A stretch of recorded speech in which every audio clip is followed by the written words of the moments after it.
saludar, voy a saludar a Gustavo de Arístegui. Ha sido embajador, ha sido político. Hoy escribe en el diario La Razón y en ocasiones nos atiende amablemente. Querido Gustavo, buenos días. Muy buenos días, querido Carlos. Dice el embajador israelí ante la ONU que este ha sido nuestro 11S. Y, hombre, si atiendes al número de personas que han muerto en proporción, sobre todo a la población de Israel, desde luego, pues es como si en Estados Unidos hubieran matado a 50.000, ¿no? ¿Por qué ese brutal ataque terrorista en este momento? Hay varias razones. En primer lugar, Hamás estaba viendo que perdía protagonismo en su mal llamada lucha contra el Estado de Israel. Estaba en pugna por el protagonismo para ganar los corazones de los islamistas, en pugna directa con Yihad Islámica, en una guerra interna en la que se cometían atentados mutuamente y se asesinaban mutuamente, algo que convenía bien por descontado a todo el mundo, porque mientras estaban matándose entre ellos no mataban a civiles inocentes. La segunda razón, obviamente, es que han sido empujados de manera muy clara por Irán. Por mucho que quieran negarlo en este momento, hay indicios muy claros. No solamente las filtraciones hechas por la propia Hamás al Wall Street Journal, también es evidente que todo el mundo sabe que Hamás depende económicamente de diferentes fuentes. Una de las más importantes es obviamente el régimen iraní y la operativa, su suministro de armas, explosivos, cohetes, sistemas de guía, vienen muchas veces de Hezbollah. La tercera razón, en mi opinión, es que quieren desestabilizar y descarrilar los procesos de acercamiento entre estados árabes muy importantes, muy poblados y muy influyentes con el Estado de Israel. Ya se han producido a través de los acuerdos de Abraham el establecimiento de relaciones diplomáticas completas con Bahrein, con Emiratos Árabes o con el Reino de Marruecos, aparte de los viejos roqueros Egipto y Jordania, que ya llevan décadas de relaciones, siempre en una paz fría en ocasiones, una paz caliente en otras, y como saben manejarla bastante bien, hasta ahora, curiosamente, paradójicamente, Egipto y Jordania saben manejar bien la indignación que se produce en las opiniones públicas, incendiada justamente, y esta es una de las razones que buscaba Hamás, con esta incursión absolutamente bestial, salvaje que han cometido. Desde luego, a mí, y lo digo en mi artículo hoy, me parece repugnante que se pueda justificar incluso mínimamente estos atentados terroristas, que son monstruosos y crueles. ¿Qué pasará o qué puede pasar o qué utilización se va a hacer de los, no olvidemos, 140, más o menos se calcula, rehenes civiles que han sido capturados por los terroristas de Hamás? Voy a citar una frase que ha sido pronunciada en Estados Unidos tanto por el secretario de Estado Blinken como por el asesor de Seguridad Nacional, que están diciendo de manera muy clara que Hamás está adoptando métodos y operativa de Daesh. Bueno, Hamás siempre ha sido un grupo terrorista, pero la operativa de Daesh es muy clara, es el exhibicionismo de la bestialidad. Es bueno, también lo hacía Al-Qaeda, no nos olvidemos de Jihadi John, ¿verdad? Y sus métodos bestiales cuando degollaba a sus prisioneros, a sus rehenes. Hamás está adoptando claramente esos métodos. Hamás siempre ha tratado de coger prisioneros. Hemos visto cómo en el pasado, en el 2011, me parece que fue, que Israel intercambió 1.000 y algo prisioneros prisioneros condenados por actos de terrorismo y violentos de Hamás y de otras organizaciones, a cambio de un solo soldado. Esto, por supuesto, puede condicionar de manera muy clara las operaciones terrestres, pero tampoco las va a evitar. Y tengamos muy claro que cuando se está diciendo que están atacando edificios civiles, en muchos de esos edificios civiles están camuflados y escondidos centros operativos y centros de mando y control de Hamás y de Yihad Islámica, y que en muchos colegios, hospitales, clínicas y residencias colocan en sus techos las lanzaderas de cohetes de Hamás y de Yihad Islámica. Y muchas veces, bueno, siempre, hasta donde yo sé, por altavoces e incluso llamando a las casas, las autoridades militares israelíes avisan a los residentes que se marchen, porque van a... Y hemos visto como en los ataques de estas últimas horas se lanzan misiles contra unos edificios en concreto que son derribados, pero los de al lado no. Es decir, que hasta ahora son bastante quirúrgicos. Obviamente se han producido 400 bajas porque muchas veces, y esto también lo hemos podido comprobar, y creo que lo decías tú en tus editoriales de esta mañana, que Hamás se infiltraba en las casas en donde tenía escondidas las baterías de misiles y no permitía la salida de los residentes de esos edificios, justamente para asegurarse de que hubiese un número elevado de víctimas civiles. ¿Por qué? ¿Qué es lo que puede...? Mucha gente pone la mirada en los potentes servicios secretos israelíes que no se han adelantado a esta incursión. ¿Eso así se ha subestimado al enemigo? ¿Qué ha ocurrido? Empecemos por decir que para Hamás, como para todo grupo yihadista, la muerte es un medio más, es un instrumento más, es un arma más.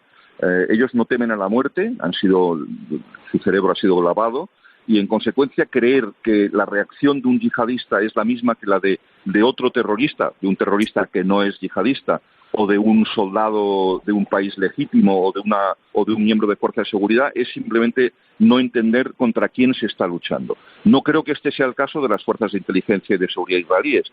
Yo sí creo que aquí hay un conjunto de circunstancias. La primera es la situación política interna israelí, que no se puede ignorar. Obviamente no es el momento de entrar en eso en detalle, porque estamos en el momento del horror y del terror, del impacto espantoso de unos actos criminales incalificables. Pero hay que hablar de ello, es decir, la división social que se ha producido en Israel en los últimos meses entre el actual gobierno y una parte muy importante, por no decir absolutamente mayoritaria, de la opinión pública, es significativa y tiene mucho que ver. La segunda es que había una parte muy importante del ejército israelí desplegado en Cisjordania para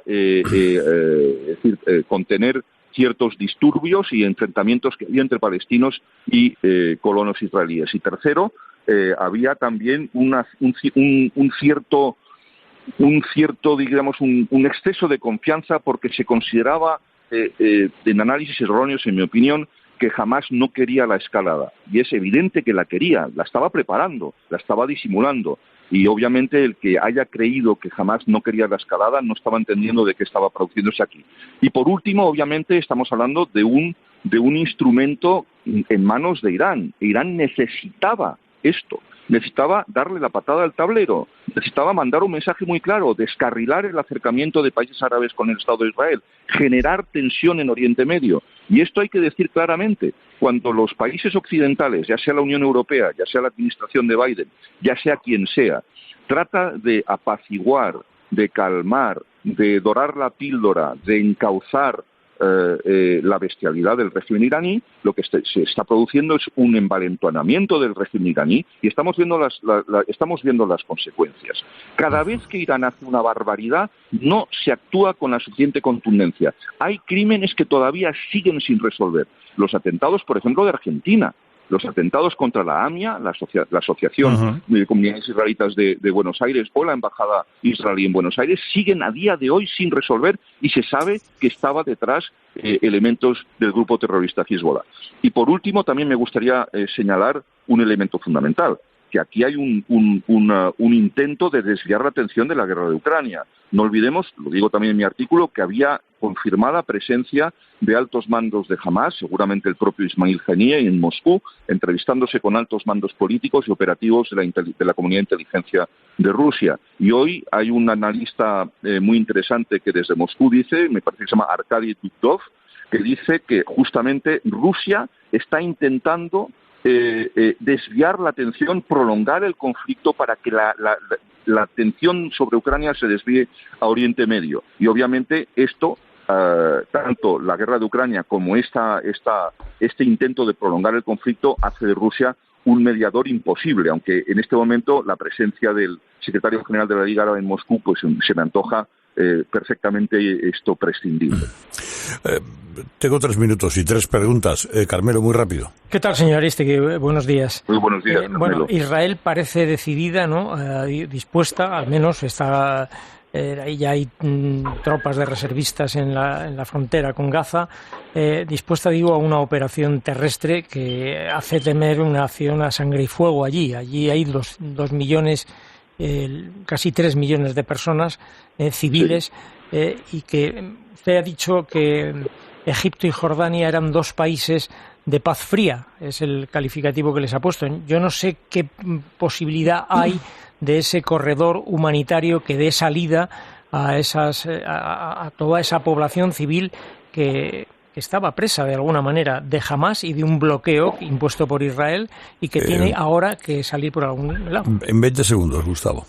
Sí, bueno, no olvidemos que el régimen del mariscal Sisi es enemigo mortal jurado de Hamás. El solo riesgo de que entre la población civil pueda camuflarse elementos de Hamás, que evidentemente ocurriría si abren un corredor humanitario con Egipto, se me antoja difícil que Egipto acepte que ocurra eso. Y si lo hace, será en casos muy determinados y contrastados. La distancia entre Gaza y Jordania es imposible que ese corredor humanitario se produzca hacia Jordania. Si hubiese disturbios en Cisjordania, que hasta ahora no parece que vaya a ocurrir, no es descartable. Veamos lo que pasó en Jenin, en las celebraciones que se han producido en el campo de refugiados de Jenin, pero de momento Cisjordania está pacífica. Si ocurriese en Cisjordania, ese corredor humanitario hacia Jordania sí podría producirse. Sepamos que además Jordania tiene una experiencia muy amplia acogiendo y, digamos, integrando a refugiados palestinos. Una parte importante de su población es de origen palestino. Ana Martín, más rápido que Carmelo. Buenos días, señor Aristegui. Antes mencionaba usted de pasada el acercamiento entre Israel y Marruecos. En verano Israel reconoció la soberanía de Marruecos sobre el Sáhara. Quería preguntarle si esto puede suponer para España no sé si llamarlo presión o un acicate extra para apoyar a Israel, teniendo además Pedro Sánchez lo que tiene en su propio gobierno, que lo venimos narrando en las últimas horas. Me refiero a las posiciones de Sumar y aledaños. A mí me gustaría subrayar de manera muy especial las amenazas muy claras que ha hecho a países árabes moderados Ismail Haniyeh, el secretario general de Hamás, diciendo que Israel no puede proteger a los países árabes. Y esto es un señalamiento muy directo a Bahrein, a Emiratos Árabes y a Marruecos, que han normalizado relaciones diplomáticas recientemente. Bahrein y Emiratos han sido contundentes con Hamás, porque también son enemigos declarados y jurados de Hamás. Marruecos ha hecho una petición de mediación a la Liga Árabe, que yo creo que ha sido muy inteligente, pero todos los países árabes, todos, Marruecos, Bahrein, Emiratos, Arabia Saudí, todos van a tener problemas internos de opinión pública y tienen que manejarlos con enorme inteligencia, porque justamente la desestabilización y la efervescencia social es uno de los objetivos principales de Hamás con estos brutales ataques terroristas, y por eso creo que no pueden caer en la trampa de cometer, de no manejar con inteligencia eso. Respecto a España, a mí me parece que en estos momentos no cabe otra posición que el apoyo al Estado de Israel, de la condena más firme y absoluta de estos brutales y monstruosos atentados terroristas, y entender en efecto, como dice el ministro de Asuntos Exteriores, que no se pueden confundir los palestinos ni todos los residentes de la Franja de Gaza con Hamás. Eso es evidente, es de perogrullo, pero también hay que decir que Hamás ha ganado elecciones. Hace mucho que no se celebran, es verdad. Hace mucho que no se celebran. Por una razón muy sencilla. Recordemos la frase brillante del embajador Edward Yerjan, que fue secretario de Estado adjunto de Oriente Próximo de los Estados Unidos y embajador de Estados Unidos en Israel, que decía: la filosofía política de los islamistas radicales y de los yihadistas que tienen partidos políticos es muy clara. Un hombre, un voto, una sola vez. Está clarísimo, ¿verdad? Y la última de Antonio, pero en 10 segundos. 10 segundos. 10 segundos. ¿Existe riesgo mayor de que el yihadismo atente en Europa y en España después de todo esto? No, es que ese es el gravísimo problema. Recordemos que algunas de las guerras más atroces que ha provocado el yihadismo, como por ejemplo la guerra de Argelia, se produce con los retornados del conflicto de Afganistán. Hoy en día los retornados no vuelven a Argelia, a Marruecos, a Egipto, a Túnez, vuelven a Bélgica, a Francia, a España, a Italia, a Alemania. Es decir, que en efecto hay un yihadismo europeo, un yihadismo de musulmanes europeos, que es un fenómeno que no se puede obviar. Y muchas veces los musulmanes moderados de los países aliados de Occidente, ya sean árabes o islámicos no árabes, nos dicen demasiadas veces que Occidente es tolerante a la intolerancia y que nosotros, con nuestras actitudes timoratas, hemos promovido, tolerado y cerrado los ojos ante el crecimiento exponencial de la ideología yihadista entre nosotros. Y esto es un precio que vamos a pagar muy caro meter. Gustavo Arístegui, querido amigo, un fuerte abrazo y gracias por esta mañana. Muy fuerte abrazo, querido Carlos. Hasta pronto.